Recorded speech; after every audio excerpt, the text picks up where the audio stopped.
Gordon's whistle.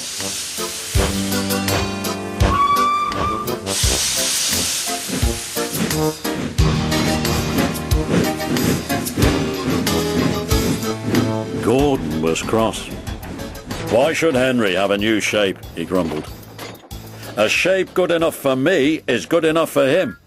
He goes gallivanting off to Crewe, leaving us to do his work. It's disgraceful. And there's another thing. Henry whistles too much. No respectable engine ever whistles loudly at stations." "It isn't wrong," said Gordon, "but we just don't do it." Poor Henry didn't feel happy anymore. "Never mind," whispered Percy. "I'm glad you are home again. I like your whistling." "Goodbye, Henry," called Gordon next morning as he left the shed. "We are glad to have you with us again, but be sure and remember what I said about whistling." Later on, Henry took a slow train and presently stopped at Edward's station. "Hello, Henry," said Edward. "You look splendid. I was pleased to hear your happy whistle yesterday." "Thank you, Edward," smiled Henry. "Shh, shh. Can you hear something?" Edward listened. Far away, but getting louder and louder, was the sound of an engine's whistle. "It sounds like Gordon," said Edward, "and it ought to be Gordon, but Gordon never whistles like that." It was Gordon. He came rushing down the hill at a tremendous rate. He didn't look at Henry, and he didn't look at Edward.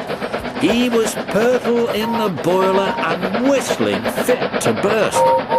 He screamed through the station and disappeared. "Well," said Edward, looking at Henry, "it isn't wrong," chuckled Henry, "but we just don't do it."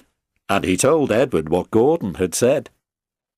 Meanwhile, Gordon screeched along the line. People came out of their houses. Air raid sirens started. 5 fire brigades got ready to go out. Horses upset their carts, and old ladies dropped their parcels. At a big station, the noise was awful. Porters and passengers held their ears. The Fat Controller held his ears too. He gave a lot of orders, but no one could hear them. And Gordon went on whistling. At last, he clambered into Gordon's cab. "Take him away," he bellowed, "and stop that noise." Still whistling, Gordon puffed sadly away. He whistled as he crossed the points. He whistled on the siding. He was still whistling as the last deafened passenger left the station. Then 2 fitters climbed up and knocked his whistle valve into place. And there was silence.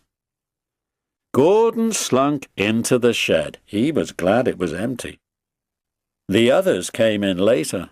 "It isn't wrong," murmured Henry to no one in particular, "but we just don't do it." No one mentioned whistles.